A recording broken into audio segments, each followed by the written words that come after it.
Welcome to the Emerging Civil War podcast. I'm Chris Makowski, and joining me from the Tar Heel State is my friend Michael C. Hardy. How you doing today, Mike? I am fantastic. It's a beautiful spring day here in Western North Carolina.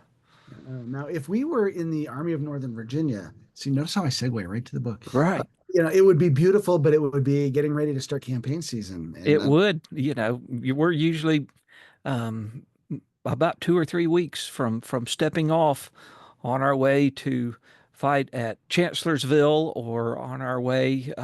Grant's getting ready to come across the river, and yeah, just a couple of weeks. what's going on? So I've asked Mike to join us today to talk about his brand new book, Feeding. I'm just going to zip out on my blue screen here. Feeding Lee's Army of Northern Virginia. And I mean, logistics. Yes. Everybody forgets about that. But before we dive into that, kind of maybe the place I want to start is that winter of early winter 64. And Robert E. Lee is writing to his wife saying, "Can you have your friends please knit socks for the Yes. Stonewall Brigade?" Yes. So, like, times are tight. And that, Yes. that moment has always fascinated me because it really shows how vulnerable this vaunted army is.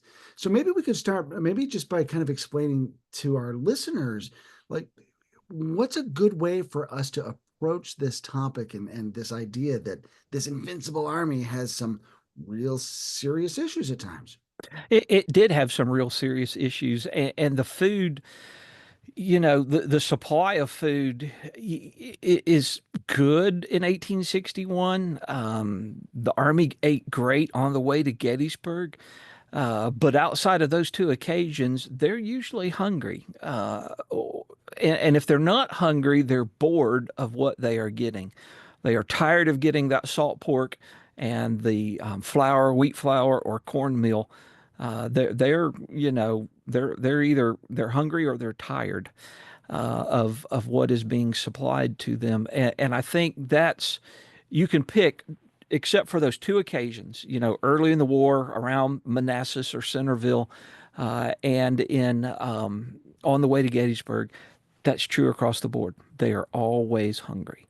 Uh, And it seems to me like kind of what is or isn't going into their bellies is a really good metaphor for the state of the Confederacy at yes. that particular point. Yeah, exactly, exactly. And that's true from the top, from Robert E. Lee, all the way down to the common soldier. Um, you know, when I set out for this is not a top-down look at food in the Army of Northern Virginia or logistics. This is more of a bottom-up look, focusing so much on those common soldiers in the ranks. But it was a problem that Robert E. Lee was well aware of. He would write in January of 1864, he would write James Seddon about the problem of desertion and how it is linked to food. He would write again in January of 1865, the same thing. We've got all of these deserters, and it's because they don't have enough to eat. They're either going home or they are going to the Federal Army, deserting, crossing over the lines because we just can't feed them enough. And Lee struggles. He struggles with the Confederate Commissary General Northrop. I mean, he just writes some incredible letters to both the Secretary of War and to the Commissary General, saying, "Look, we've got to do something, or I'm not going to be able to keep the army together." And that is a sentiment expressed all the way through the entire army. There was a soldier by the name of David Parker in the 54th North Carolina, and he shows up in the introduction of the book.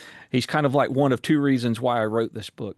And he is writing, he starts off, he goes into the army in 1862. He's one of those conscripts that enlist because he doesn't want to be listed as a conscript, so he volunteers, unwilling volunteers.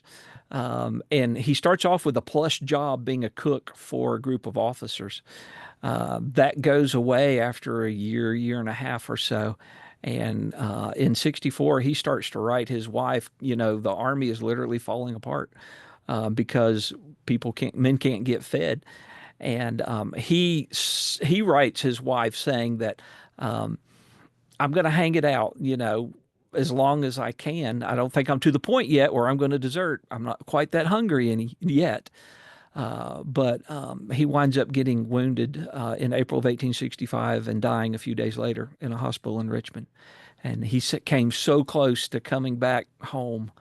But he tells that same story, and there's another great story in that same time period of this Alabama soldier who's so frustrated with his rations that he actually there's two versions of this, but in one version he actually takes that little piece of bacon that he's been issued for the day and mails it to Robert E. Lee, complaining that, this is all we're getting to eat. I never found where Lee wrote him back, but there is a general order that comes out not long after that. Basically, Lee saying, I am so sorry that y'all are so hungry. And it's at one of those times that Lee is writing his superiors in Richmond, going, hey, we've got to do something. How do you think Lee reacted to that? I mean, I'm guessing we don't have documentation of it, but how do you Yeah. think Lee reacted to getting a piece of bacon in the mail? Well, I can't 100% say that Lee's reaction was specifically to that piece of bacon, but he did address the army and he did write um, James Seddon about the issue of food within a week of getting that letter. And like I said, there's one version that doesn't mention the bacon, and there's another version that does mention that guy mailing. I think he was in the Fifth Alabama, um, mailing that piece of bacon to Robert E. Lee. Now, you've done some extraordinary work on a regimental level. Yes, One of the, I think, just best historians working today in that regimental level. And you talk about this being a bottom up book. yes. So that's kind of where you're starting with these guys. Um, as you approach this topic, kind of from that perspective, did you know what you would find because you've spent so much time in the ranks with these guys, or were there some surprises that you discovered? I mean, there are always surprises, no matter what you're working on. But I've rode on the 37th North Carolina, the 58th North Carolina, which was Army of Tennessee, 39th Battalion Virginia Cavalry, and on the Branch Lane Brigade. And each of those projects, it seems, when I talk about camp life, the food section grows. For the Branch Lane Brigade project, General Lee's Immortals, there were almost 5 pages dealing with soldiers and their food. And, there are different aspects of that. That's why there are different chapters in the book. You know, food that the soldiers got when they were just in camp, food they got when they were on campaign, food they got from home, food they got when they were in the hospital. And so, I kind of had that outlined because of all my other work. And it was just fantastic to dive into so many letters and so many diaries. And that was really, there are a few post war things that I use, but I really wanted to know what those letters and diaries were saying.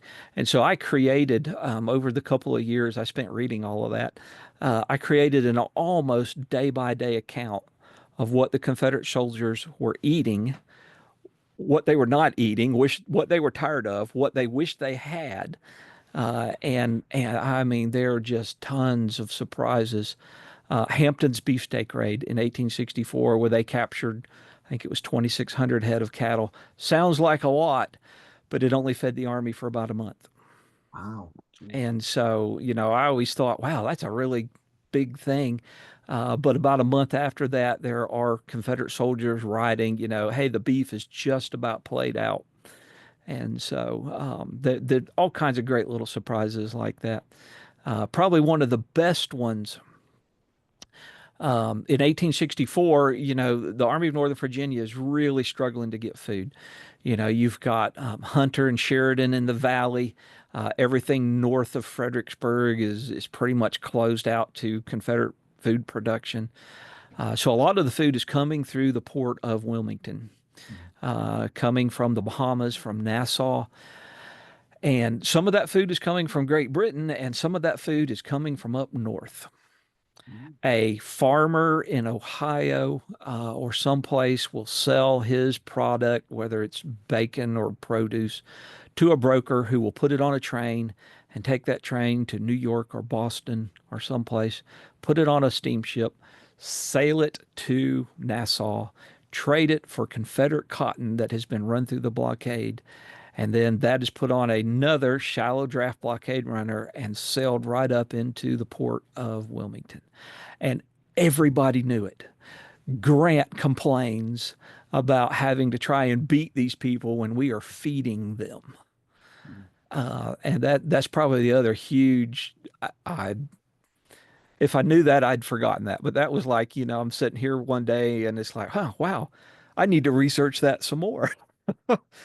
And I kind of knew about the illegal trade going on with places like Memphis and, Eastern North Carolina, Norfolk, where a farmer will grow something and take it into Union lines and sell it and buy seeds and come back and grow produce. He'll grow cotton and he'll sell that in Norfolk and buy seeds, come back and grow food and sell it to the Confederate government.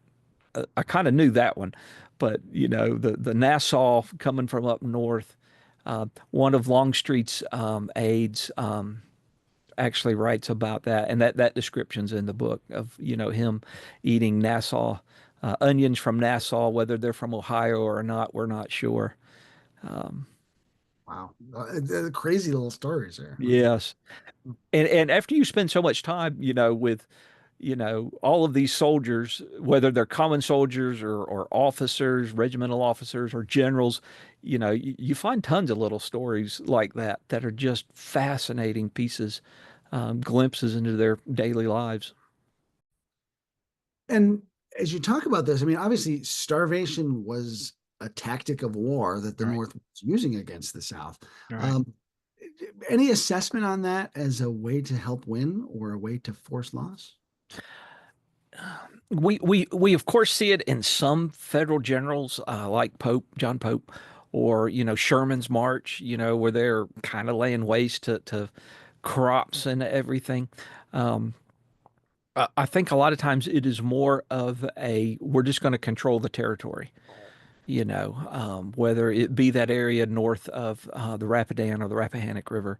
That's a major production area, and then some of it is environmental. We have in 1861 we have this hog cholera epidemic in Middle Tennessee, and the Confederate government is really depending on that Middle Tennessee area. They're wanting to set up meat packing facilities and everything to slaughter the hogs, salt them down, put them on a train, and send them to Northern Virginia. And with that cholera epidemic, that wipes that out. And then, of course, we've got droughts and we've got floods and all kinds of environmental things that really feature into this story more so than most folks will think. We're so many people are so disconnected from the farming life these days because we just all go to the grocery store and buy all of our stuff, and they couldn't do that. So you have to really in this book kind of go from growing to harvesting to Mhm. transportation, whatever packaging might happen, any Mhm. process. So I mean that's a people forget, as you say, people are disconnected from the farming aspect, but people tend to be disconnected from the whole everything it takes to get it from the field to the grocery store. You got it. Um, uh, so as you were looking at those aspects, I'm sure there must have been stuff to discover there that the normal Civil War buff would be like, I never thought of that.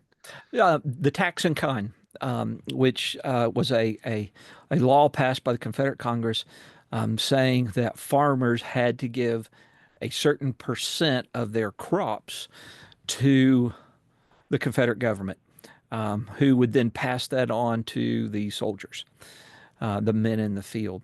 And everybody kind of knows about that. The problem, once again, is transportation.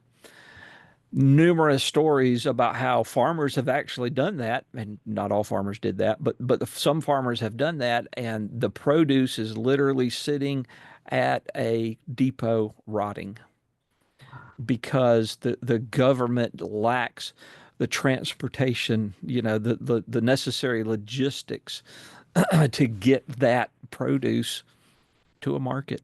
And that's another one of those aspects of trying to move all of that material around. All that food coming into the port of Wilmington, and we're talking about millions of pounds of supplies, whether they be from Great Britain or from up north or wherever they're coming from, to get it into the port, to get it unloaded, to get it on a train, and to get that train, we're talking Petersburg time period, so it has to be unloaded south of Petersburg because the Federals have cut the rail line. Um, that's a logistical nightmare. Just millions of pounds of food that they've tried to buy that's just sitting there rotting. Wow. And of course, transportation, these logistics are labor intensive. Yes. And as the Confederacy's fortunes, sort of get worse and worse as the war goes Mhm. on, and manpower becomes an issue for the army, how does that impact the food distribution system and the transportation system and stuff? It's really rough. Um, One of the stories I wish I could tell that I never really found is, who is responsible for getting all this stuff loaded and unloaded. You know, Probably enslaved men hired by the Confederate government to do this. But I never really found those records. If they do exist, they're buried someplace in the National Archives, and I could never ask the right question, to find those. But that's part of that logistical problem is coming up with enough men to unload the blockade runner, to load the wagons, to load the trains, to unload the trains, and even drive those wagons, because there are men on the regimental and brigade level and division level that have been detailed from regiments to drive wagons. But when we get to the commissary department and the quartermaster department, that's a different ballgame. Most of those men, it appears, are hired, whether enslaved or freedmen. They are hired by the Confederate government to do that. So that's part of that logistical thing. So your supplies arrive at a railroad depot, and the commissaries, usually on the division level, are responsible for going and picking those up and getting them to the brigades. And then the brigade commissaries are responsible for weighing that food and getting it to the regimental quartermaster. So early in the war, they are actually scales that are issued. And this is not just Confederate. This is federal as well. In the retreat from Manassas, the Confederates are finding scales that the Federal Army is pulling along with them. And I don't mean, the massive scales that, or anything, but they have scales that they weigh the food to give each man the right amount. I did find one great story in their letters. This was a slightly post-war story, but it was a description from North Carolina of them not having that scale. So the commissary would divide it up into what looked like equal portions, and they would blindfold a man, and that man they would call out a name, John Smith, and that blindfolded man would point at this bag or whatever of food, this pile of food, flour and salt pork, and John Smith, and he'd point to John Smith's, and it would go through. It's those little details like that I don't think people have ever really thought about in context. We read those in books, and it's like, oh well, that's interesting, and never put that together with a bigger picture of how that actually took place. So, what got you interested in this topic to begin with? Because Well, on one level, it might seem like a really esoteric thing, but of course, the army runs on its stomach, so it's vitally yeah. important. Well, the two things, writing the regimental and the brigade histories, and the food always comes up. And part of it goes back to a story of an egg. Um, in my very first book, on the 37th North Carolina, there was a soldier from Gaston County, North Carolina, writing home to his wife, thanking his wife for the eggs that she had sent to him via the railroad, and only one of the eggs was broken. And so that story right there planted whatever in my brain, however, almost 30 years ago. I later discovered through another soldier's letters when I was working on this project, another soldier would write his wife saying, "Will you send me some eggs and pack them in sawdust so they don't break?" And so, 30 years ago, I'm saying, how in the, I mean, I wouldn't ship eggs today. And, now I had an answer to that question. So that's part of it is, reading and working on all these regimentals.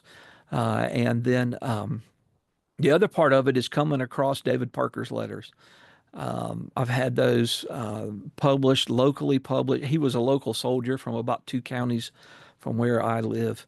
And, self-published guy had these letters. They're actually in his wife's family, and he put them together and did a really nice little book with them. And just the amount of times that he talks about the morale, how the food, and he's a private in the ranks. This is not Robert E. Lee writing about food. This is, some soldier that nobody's ever heard of, and just pouring his thoughts out to his wife about desertion, men deserting because they're not getting enough to eat. And then after finishing the Branch Lang Brigade book and having those almost 5 pages of food, I'm like, there's a better story. There's a bigger story here that really needs to be explored. So So 30 years ago. So is it safe to say that your idea finally hatched? that's right. Finally hatched. It got in there in the incubator and just, got warm and finally hatched. So you point out in the book that not all food is created equal. No. There are times where the quality of the food's pretty good. There are times the quality is pretty bad. Yes. Were there cycles to that? Did it really depend on the fortunes of the war, or is it they're good at the beginning and bad at the end? It's mostly good at the beginning and bad at the end. Um, you know, Early in the war, the Confederacy controls more territory that the Army of Northern Virginia can draw off of. And then at the end of the war, it's taking so long to get food to the men from Wilmington or from, if it's part of the tax and kind collections from South Carolina or someplace, that a lot of it's rotten by the time they get it. And there's a soldier, well, I don't remember where he's from, but he's saying that all of the meat that we've had the past couple of weeks has been rancid, and all we really have to live on is a little dry bread. Mm. Wow. And so it's better up until I'd say all of 1864 is bad. The Confederates during the Gettysburg campaign will capture tons, I mean, millions of pounds of foodstuffs. And that, reading through these letters, kept the Army okay until December of 1863. And then after that, they are not really in a position to really do much about it except live on, half rations. At other times during the war, like in April and May of 1863, when they are down near Fredericksburg, they actually, when the shads start running, they go out and set up fisheries and sang haul with nets, fish, and capture and catch millions of pounds of fish. That really gives them a boost right before the Battle of Chancellorsville. So it's about the 1st of April or about this time every year that the shads start running, and the 1st of April, and that really improves their diet. I mean, they talk about having shad for breakfast and shad and ice cream and other things, and I don't know about that for breakfast. Um, Um, did you find that there was like a cycle of seasonal plenty and want? Was the Confederacy able to sort of mitigate that or level that out? no, not really. Um, the soldiers would ask, even as almost as soon as they got to the Centerville, Manassas area, they would start asking for boxes from home. They would write their family members and they would say, hey, send me some, ketchup or mustard, or send me some, you know, weird things that we would consider weird these days. They wanted tongue, they wanted possum, they wanted souse cheese. But anything you can think of, they would ask for it from home. And those boxes start coming into the army. And there's some great stories in their letters. If it's wintertime, most of the food will get there pretty good, in pretty good shape. But if it's summertime, a lot of it is bad by the time it gets to the army. There's one soldier who's writing this letter home, and they're so excited to get this box, and they pry the lid off of it, and everything in it is rancid. And he talks about the men just scattering in every direction, trying to get away from the smell. And then there's another soldier who writes home that some of the stuff in the box is bad, but he thinks he can rework the butter and try and get some of the bad taste out of the butter, so he can still eat it. So in that way, it's easy to see those cycles. But as far as the stuff being issued by the Army, the Army regulations are pretty stiff about what a soldier can and cannot have, what is going to be issued to him. And then at times, Northrop will cut rations trying to preserve stuff, so he can build up his stockpile. And that just leads to conflict with Robert E. Lee.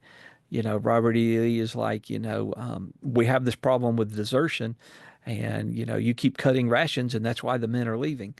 And Northrop is just probably the most hated man in the Confederacy.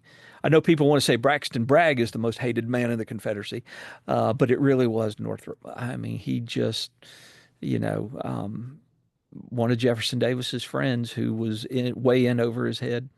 Uh, is would you characterize that as incompetence, as, unrealistic hoarding? Is it just maliciousness? I don't think it's malicious.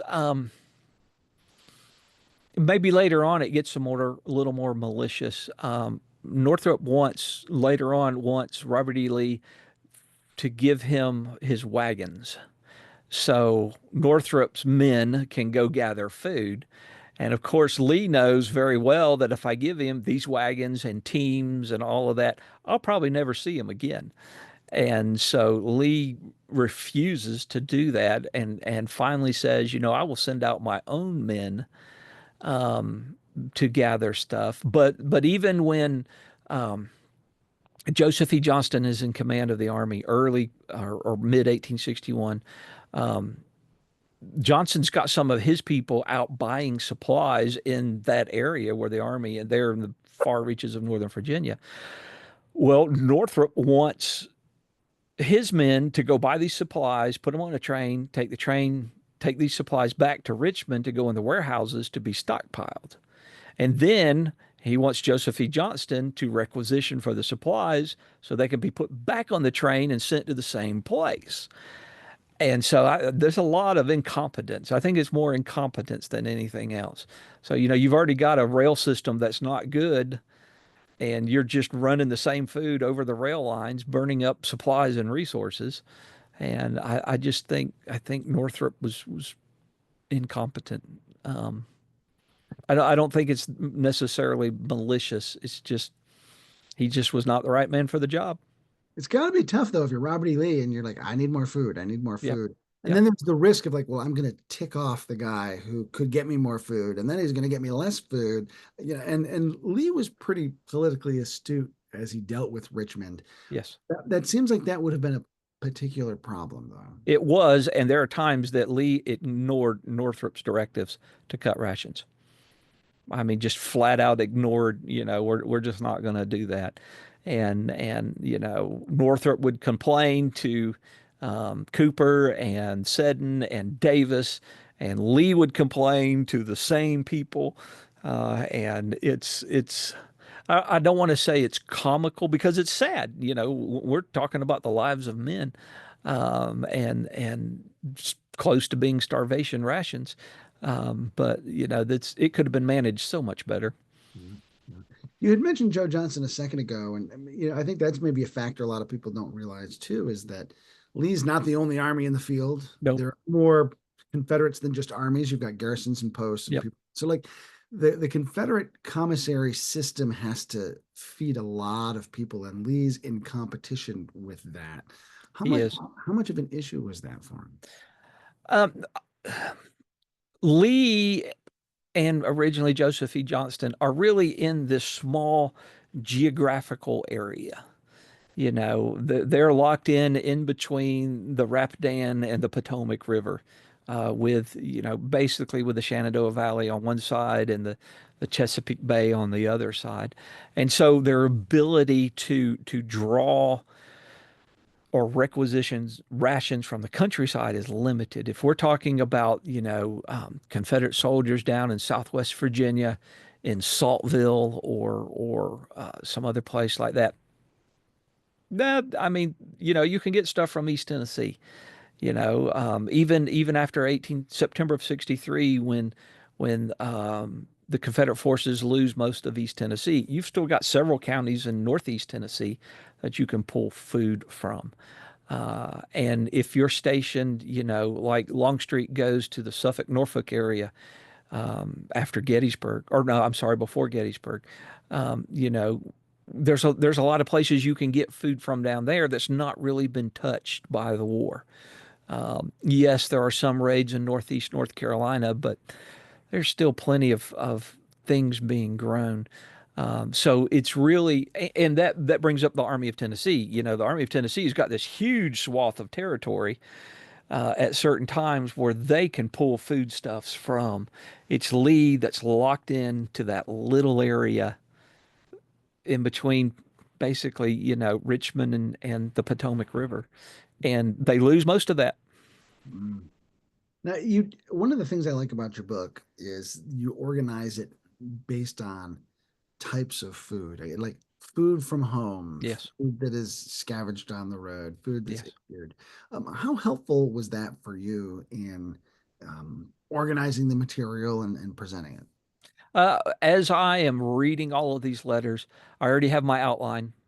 You know, I know what my chapters are going to be, and I just drop every one of those references to food. If it's a short reference, and I chronicled all of them, whether, you know, it's 5 words. If it's longer, then I just pick out certain words and I put in there and I say it's in such and such a book.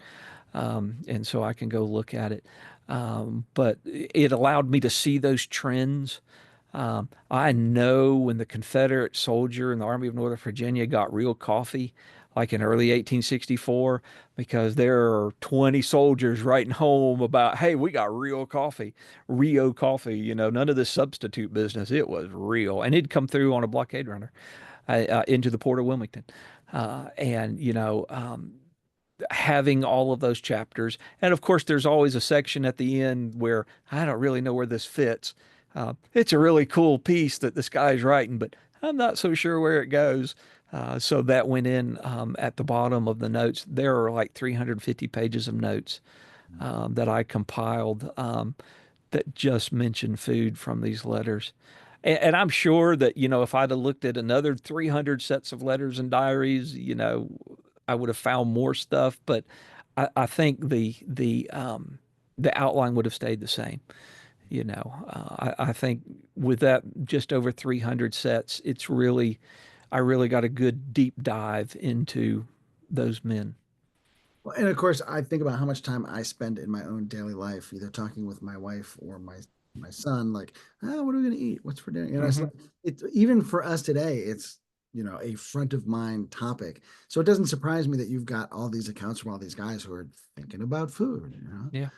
They And didn't have anything else to do. I was gonna say, if they get bored, then They're what else? bored. Yeah. They're bored. There's a soldier on his way. Petersburg has fallen, and they're on their way to Appomattox. And he literally writes that he is scribbling in his diary because it takes his mind off of being so hungry. You mentioned Appomattox, and of course, there's that train of food that Lee's hoping to get on the way. It's not there. Hmm. So there's a very dramatic food story. Yes. Are there other food stories that really kind of jumped out at you as you were putting this together? Well, For years I have always read, and I'm sure you've read that, Lee told Grant there at Appomattox that my men are hungry. And, Grant orders rations up for the Army of Northern Virginia. If I do this, I had missed this at some point, but a lot of those rations were actually came from a captured Confederate wagon train. And and I'm sure that there were some federal rations that were issued, but a lot of it was already Confederate rations to begin with. They had just captured this wagon train.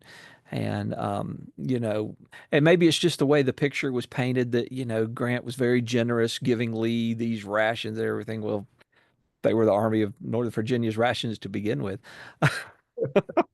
Uh, and Lee was gracious. I'm not saying that Lee wasn't gracious, but that's just one of those stories. But there are so many good things. The story of some members of the 26th North Carolina, one in particular, trying to shepherd boxes from home through the rail system to get them to his men, and the couple of messmates that he's with abandoned the boxes, and he is really ticked off. So that story in the book, people are going to look at that and just die laughing.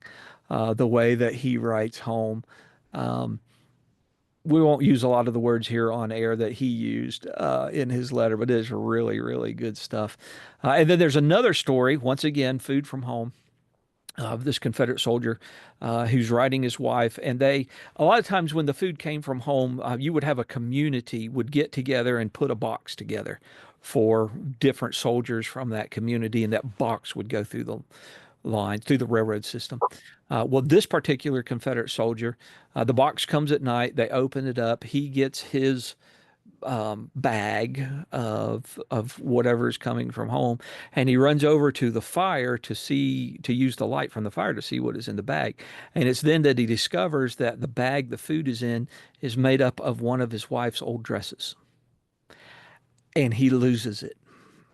And he writes his wife about losing it.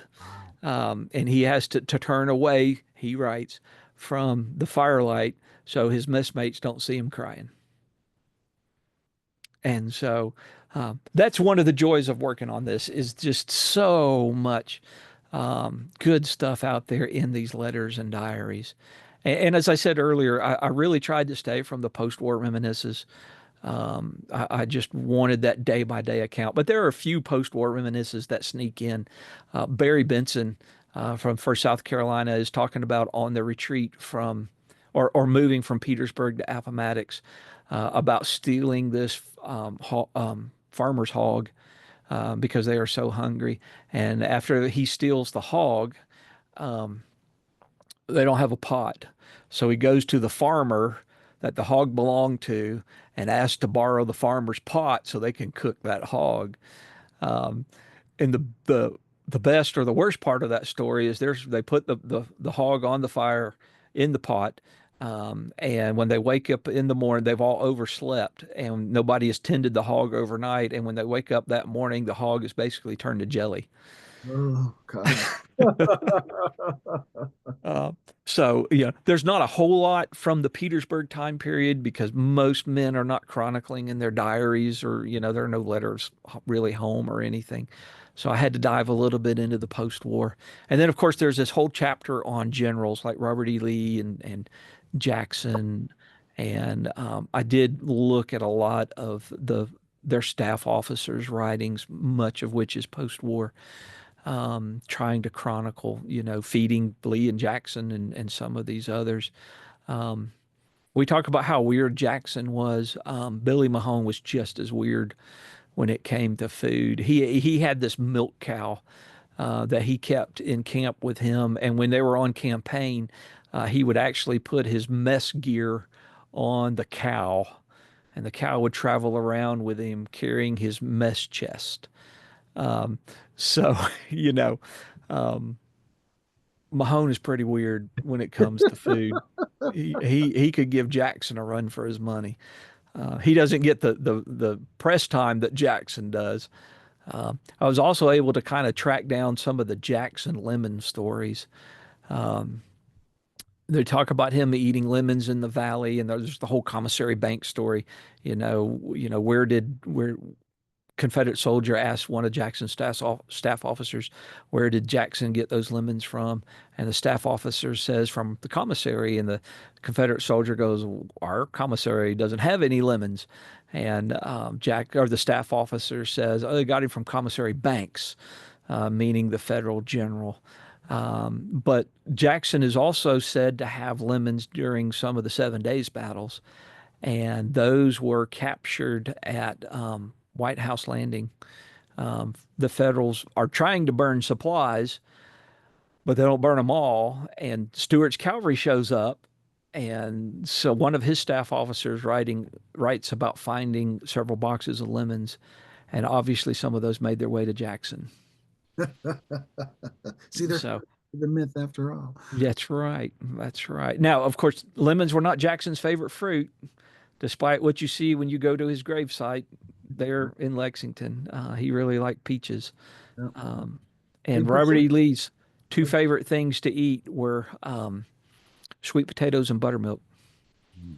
well, like sweet potatoes are one of the best reasons to live in the South, I It think. is. It is. As you were working on this, we kind of think about soldiers learning to be soldiers as they first come to the army. Do they have to learn how to be butchers and cooks and commissary officers and all that kind of stuff? What was involved with learning how to feed the army? On the individual level, the butchering part, most of them probably knew because it would have been one of their jobs in rural America. Was slaughtering those hogs in the fall, late fall or early winter every year, because most people ate pork because you could preserve it with salt. It's when they got to camp and had to cook that the vast majority of them had not a clue. They really didn't. And they write that home, there in the first part of 1861, or actually all through 1861, as all of these new Confederate soldiers get to camp. They don't really know what they're doing. And so they usually, as I mentioned, David Parker, they tried to find someone who did know how to cook, and they would pay them to cook. And in Parker's case, he not only got paid and got to eat with the officers, but he was exempt from a lot of the other camp duties. He didn't have to stand guard. He was the cook for his company officers' mess. They tried. Some of them brought enslaved men with them to cook. Some of them tried to hire enslaved men or free men to cook for them. Um, some of them didn't know how to cook either. And there's a member of the 37th North Carolina, an officer, who's actually writing his wife back home. One of their enslaved men, actually probably a young man or a teenager. Um, this man keeps telling his wife, make sure that this young man is in the kitchen learning this because I plan to call upon him and get him to the army, and he can cook for us. So make sure he's in the kitchen back at home so he knows what he's doing. I don't know if that ever worked out. That this soldier was captured at Gettysburg, and so that part of the correspondence ends. One of the other surprising things is some of the Confederate officers will complain that their cooks, like the enslaved men, have so much more freedom than the officers do. And I found many cases of this. If you were an officer, um, and you had a cook with you, you could give that man a pass and money and your horse and send them to town or put them on a train going to Richmond or whatever to buy food and come back to camp. And if you're an enlisted man or an officer in the army, you can't do that. You cannot just get a pass to go to a city to do whatever you want. Oh, And I found several men that would complain that, that their enslaved cook was much more free than they were as enlisted men or commissioned officers in the army. you mentioned going off to the city. How does the story of the Army of Northern Virginia and its stomachs. How does that parallel with what's going on in the home front in the Confederacy? It's Richmond itself swells. The population is huge as the war progresses because the Confederate government moves there, and you've got all these wartime industries, the flour mills and everything. But they struggle to keep all of these people in these cities fed, and they struggle. If you were a farmer living outside of the city and you grew a crop of sweet potatoes and brought those sweet potatoes into the city to sell to the Confederate government, the Confederate government would not actually give you money. They would basically give you an IOU, redeemable later, which for the farmer is worthless because he needs to go to the store to buy seeds and supplies to take back to his farm and to plant to grow more food. And that's not just true in Richmond, that's true other places. I know in Wilmington, at one point late in the war, the farmers refused to bring foodstuffs into the city because they just can't survive on those IOUs any longer, and they even though the Confederate currency is just about worthless, that's better than an IOU. Oh, right, right, right. How about with other armies like the Army of Tennessee? Now, I know your study focuses on the Right. Army of Northern Virginia, but you've done a lot of work with some guys who hmm Western regiments. Does Joe Johnston's army or Braxton Bragg's or whoever's do they have it easier, tougher? They had a little easier. Like I said earlier, they had a much more area to draw upon. So, if the Army of Tennessee is in Chattanooga, they've got all of North Georgia, North Alabama. The railroads are still running in those areas. Atlanta's a huge railroad hub. So they can draw from all over the state of Georgia, upstate South Carolina. And so at that point in time, of course, once Atlanta falls, that's a different story. But for a longer period of time, they have much better areas to draw from. They a lot of to kick this conversation way far south. There were stocks of cattle in Florida that were driven north and put on railroads for the Army of Tennessee. And that's we don't have that in the Army of Northern Virginia. I mean, that's just not a possibility.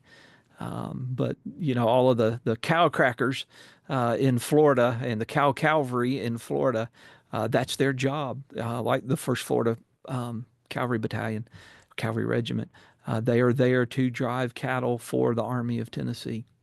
Wow, that is a far reach for It is a supply. far reach. So we're talking about the book "Feeding Lee's Army in Northern Virginia" from Savis Beatty by Michael C. Hardy.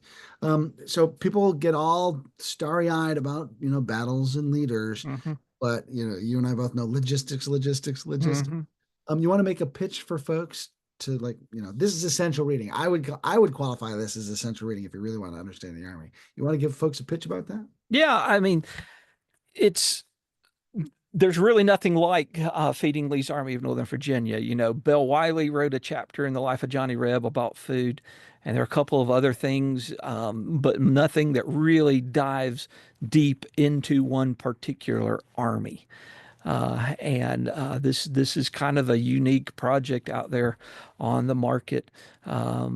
Just came on the market here in April of 2025, and just it goes right up there.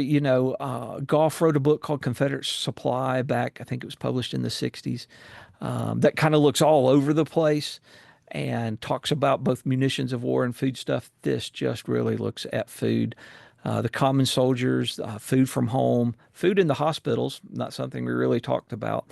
There's a chapter on that, and then there are a couple of Who appendices. doesn't love hospital food? That's right. And I really started on the battlefield itself with that chapter. You've been wounded, you've got sent back to a brigade or division level hospital 2 or 3 miles behind the line. And, there are men there who are starting to cook for those wounded soldiers, soup and broth and other things. And they're, and another one of those interesting little stories. Um, if you were wounded and could move on your own power, a lot of times they would, if you're in like Northern Virginia, Maryland campaign or something, they would send you on your own to these different hospitals further down the line. I don't mean on a railroad or in a wagon train, you walked. And they would eventually set up little stations within about a day's walk of each other. But at the beginning, they didn't have that. So you were just hungry trying to walk to this next hospital with your wounded arm or whatever you had. Um, so that's another aspect of it, that whole hospital care and the food system. But there are a couple of appendices that talk about the commissaries of the Army of Northern Virginia and one about wagons, because it is a logistics book. And so we need to talk about wagons.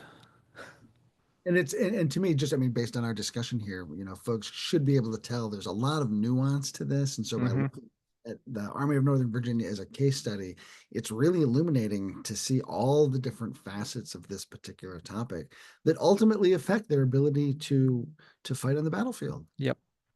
Yep. And it really hampers their morale. I mean, you could say, I would argue, have argued, that after the fall of Wilmington, Fort Fisher, Cape Fear River, Lee's no longer getting food. And what happens 2 months later? The Army of Northern Virginia surrenders because there's just nothing else to really draw upon. Before we wrap up, Mike, working on anything super exciting next? Super exciting. I'm always working on two or three different things. Are Uh, just my personality. But Ted Savis and I have been talking, and I've already kind of been working on this. But we're going to do a look at the Battle of Hatcher's Run in February of 1865. Tons of federal stuff, not so much Confederate stuff. There's, I've collected about 10 really good Confederate letters, but there are no official records or anything from that battle on the Confederate side. So, trying to create a balanced narrative about Hatcher's Run. I actually wrote another book for Savis Beatty on the Battle of Plymouth in April of 1864, Plymouth, North Carolina. And so that may be sometime in the near future that may drop. And once again, there were not a lot of Confederate sources on that, but a few more than Hatcher's Run. oh well, as always, lots of interesting irons in the fire. You're Always, always. Mike, thanks so much for talking with us today. I really Sure. had a chance to chat. So, a reminder again: the book "Feeding Lee's Army of Northern Virginia" by Michael C. Hardy, available from Savis Beatty. And congratulations! I hope the book does well for you. It's great stuff. Awesome. Thank you very much. I'm Chris Bukowski for the Emerging Civil War podcast. We'll see you online and on the battlefield.